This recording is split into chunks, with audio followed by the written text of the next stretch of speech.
आज new chapter start करेंगे work power energy. ठीक है, तो सबसे पहले हम लोग आ जाते हैं वर्क पर। तो सिंपल चीज हम लोग को पता होती है, जैसे कि हमने कहा एक बॉडी ले ली, उस मास इज m, ठीक है, इसका मास m है, और इसको अगर एक साइड में हॉरिजॉन्टल डायरेक्शन में अगर हम फोर्स लगा रहे होते हैं तो उस पर कुछ वर्क हो रहा होगा। कैसे हो रहा होगा? अगर वो जो बॉडी है एफ मास की, उसने कुछ डिस्प्लेसमेंट कर दिया होगा, मतलब कुछ यहाँ वाले पॉइंट से कुछ इस वाले पॉइंट से कुछ इधर वाले पॉइंट पे ए से बी आ गई होगी, तो उसने कुछ डिस्प्लेसमेंट कर दिया होगा, विस्थापन कर दिया होगा। तो वहाँ पे जो वर्क होगा वो होगा हमारा एफ इंटू डी का डॉट प्रोडक्ट होगा।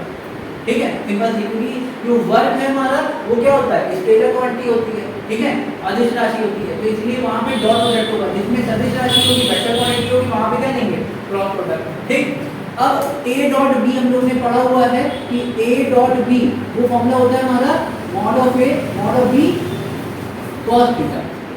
ठीक है, तो अगर दोनों के बीच का अगर कहने कि यहाँ एफ फोर्स इधर जा रहा है, डिस्प्लेसमेंट भी क्या हुआ है? इसी डायरेक्शन में डिस्प्लेसमेंट हुआ है, तो फोर्स और डिस्प्लेसमेंट के बीच में जो एंगल है वो कितना है? 0 डिग्री। तो एफ और डी के लिए अगर हम बोलेंगे तो एफ डी कॉस क्या लगाएंगे यहाँ पे? 0 डिग्री। ठीक है, तो कॉस 0 की वैल्यू क्या होती है? 1 होती है। ठीक है, तो ये हो जाएगा W equal to F D हो जाएगा। ठीक है, तो अगर हम इसी को एक ऑब्लिक पोजीशन की बात करें, जैसे अगर हम कहते हैं ये जो मास है उस पर कुछ एंगल में फोर्स लग रहा हो, इसका मतलब ये एंगल हो जाएगा थीटा। तो अगर हम कंपोनेंट करने की कोशिश करेंगे तो इधर वाला कंपोनेंट क्या आएगा? एफ कॉस थीटा, और ये वाला हो जाएगा एफ साइन थीटा। ठीक है, तो डिस्प्लेसमेंट यहाँ पर कुछ बॉडी आ गई होगी, वो डिस्प्लेसमेंट क्या हो गया होगा? डी। तो यहाँ से एफ कॉस थीटा जो भी अगर बॉडी को मूव करें तो ऊपर तो जाएगी नहीं, तो यही एफ कॉस थीटा वाला पार्ट आएगा। तो सिंपल अगर हम फॉर्मूले की बात करें तो W इक्वल टू, हम लोग ने जैसे ये पढ़ा हुआ है, W equal to F dot D. तो यहाँ से क्या हो जाएगा? F D cos theta. ये वाला फॉर्मूला कब देगा? जब ऑब्लिक पोजीशन पे होगा। अब हमने जैसे एक केस पहले बता दिया, थीटा इक्वल टू क्या है? 0 डिग्री पे। अब बाई चांस अगर हम बोल दें थीटा इक्वल टू 0 पे, तो ये वाला केस हो गया, थीटा इज इक्वल टू अगर हम 90 कर दें भैया, तो W इज इक्वल टू क्या हो जाएगा? एफ डी कॉस 90 डिग्री हो जाएगा। ठीक है, और कॉस 90 पे क्या होती है? 0। इट मींस वर्ग क्या हो जाएगा? 0।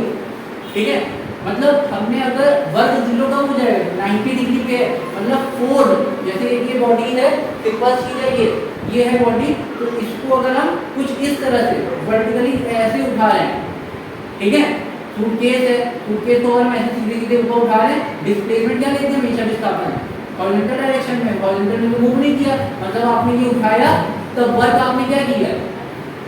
0। ठीक है, लेकिन थकावट तो आई जाती है, तब तो जाके टायर्डनेस फील करोगे। ठीक है, तो वो क्यों होती है वो आगे बताएंगे। ठीक है, बाकी यहाँ पे क्या हो जाएगा? W is equal to F D cos theta लगाएंगे, थीटा 90 हो जाएगा, तो यहाँ से जो फोर्स लगे वो क्या हो जाएगा? 0, क्योंकि वहाँ पे थीटा क्या है? 90 डिग्री। इतना क्लियर?